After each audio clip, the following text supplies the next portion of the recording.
Hello, my name is Amy Sturkey. I am a pediatric physical therapist, and I am so excited for this next interview that you're about to see. I'm going to interview in a very different way than I've interviewed in the past, because always in the past I've been one-on-one with the person. This time I can't be next to the person because she's in California and I'm in North Carolina.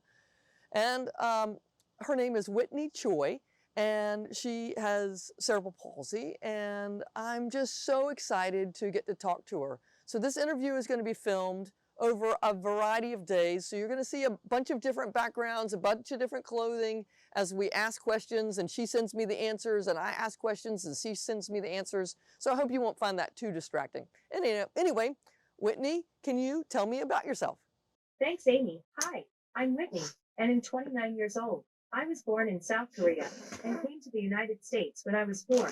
I'm currently going to school to become an author. I enjoy watching TV, reading, hanging out with friends, and connecting with people who have similar disabilities I have. Oh, wow. Whitney, this is really cool because before I had just been texting with you.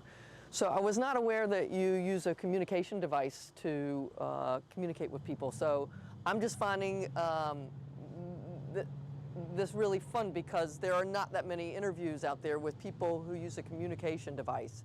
So first, let's just talk about that. Can you tell me how you interact with your communication device? Because I have clients, some that use eye gaze to interact with their communication device, and some that use touch. How do you do that? I can speak, however it is difficult for people to understand my speech, so I use an app to communicate by touch. So Whitney, it seems, I don't know how fast you are with your device. It seems like that there would be frustrations as a user of a communication system. For one, I would guess that finding a voice that would communicate for you could be frustrating, and maybe not the sound that you would want it to sound like. And I would think that there would be a lag between when somebody would ask you a question and how quickly you could answer. And so from your perspective, I think that might be frustrating. Tell me, but I also think that the ability to communicate, period, is wonderful. So I'm just curious how your feelings are on using a communication device. The main frustrations I have of using a communication device are I'm not fast enough to reply to people and have to deal with people who think that I have a mind of a child for the same reason. I feel like using a communication device is a wonderful thing, however it is 2023. I think that we should have more advanced technology by now. Whitney, could you tell me how you feel others feel about interacting with you with a communication device? Because what I have seen with my clients is that that other people sometimes are not as patient as I would like them to be, because again, I don't know how quickly you are with your communication device, but often the responses take time, and so I wonder if people are patient as they could be interacting with you with this device. And I also wonder if they, I don't know how, if they respect you as much with a communication device as if they're speaking to you and you're speaking with your mouth back to them. So could you tell me how about that too? I feel people get impatient with me and expect me to reply quickly when I use my communication device, but I can't do that because I have uncontrollable movements, so no matter how much I practice, I will not be as quick as they want me to be. Well, Whitney, I just want you to know that I am totally fine with you using a communication device, and I'm actually excited about it.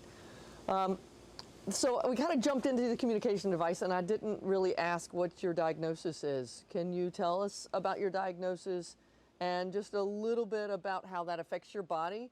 For example, do you have full body involvement? Do you use your arms better than your legs, or one side of your body better than the other side of your body?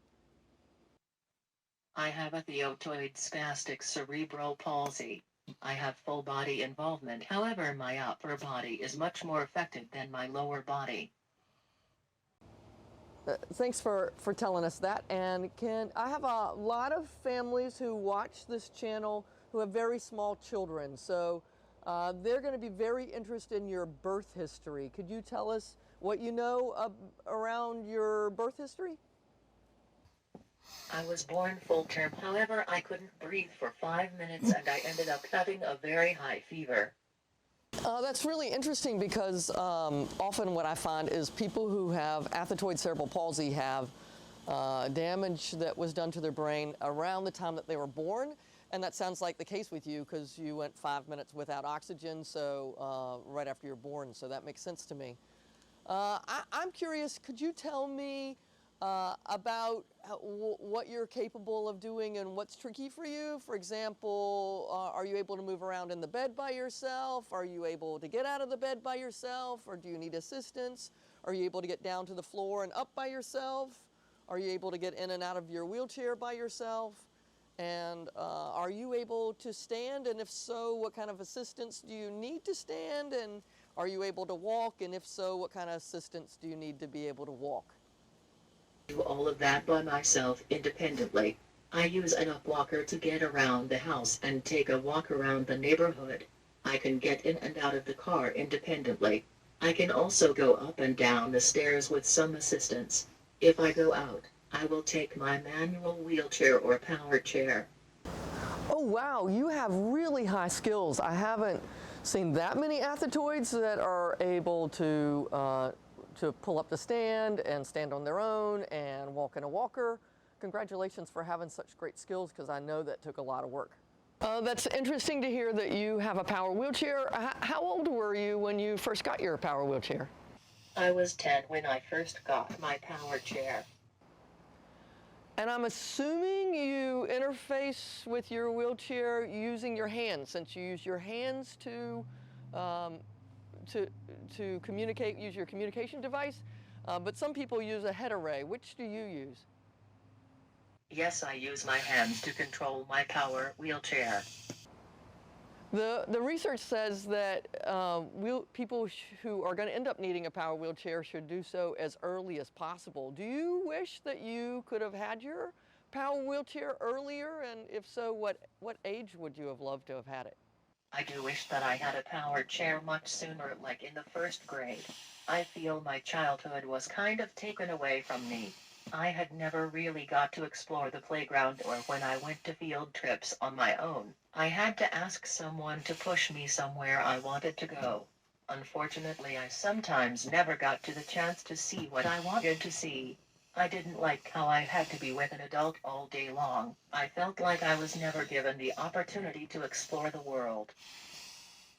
I think you'll find it interesting that the research now says that if you're 9 months old and you're not sitting yet, then you should consider seating devices, a stander, and a walking device, and powered mobility, starting at 9 months of age. And then the same is true if you're 12 months of age and you're not pulling up the stand and not crawling, then they recommend the same things. And then at 2 years of age, if you're not walking across the room, they recommend again powered mobility, a seating device, a stander, or a walker. So now the recommendations are certainly not waiting till you're 10 years old, but starting much earlier to work on powered mobility. Was it hard for you to learn how to drive your power wheelchair, or was it easy for you to figure it out? At first, it was hard because I didn't know how to control it with just my hand. I was using my whole arm. I had to use a strap in the beginning to stabilize my arm, but now I'm able to control a joystick without any issues. Most people with athetoid cerebral palsy do need assistance from somebody. So you're in college, do you have an assistant that comes on a regular basis to help you, or do you need to have someone help you take notes, or what kind of assistance do you need in your life now? I am supposed to have one, but I don't have one at the moment. I use a recorder to record all of the lectures. I do have an instructional assistant who helps me navigating resources and assist me with building skills that I struggle with. These are skills I need in order for me to be a successful student. Some of the skills that I am currently working on are communication, social skills, and problem solving. I can't believe we've come to the end of this video. I am enjoying so much talking to you. I am just excited to share your story so that therapists and parents can learn from your experiences. And I can't wait to see where this interview goes in the future. Thanks a lot. Bye-bye. I can't wait to see you guys on the next video. If you liked this video and would like to be notified by email when the next video comes out, click the subscribe button here and click the golden bell icon and ensure notifications are enabled on your account.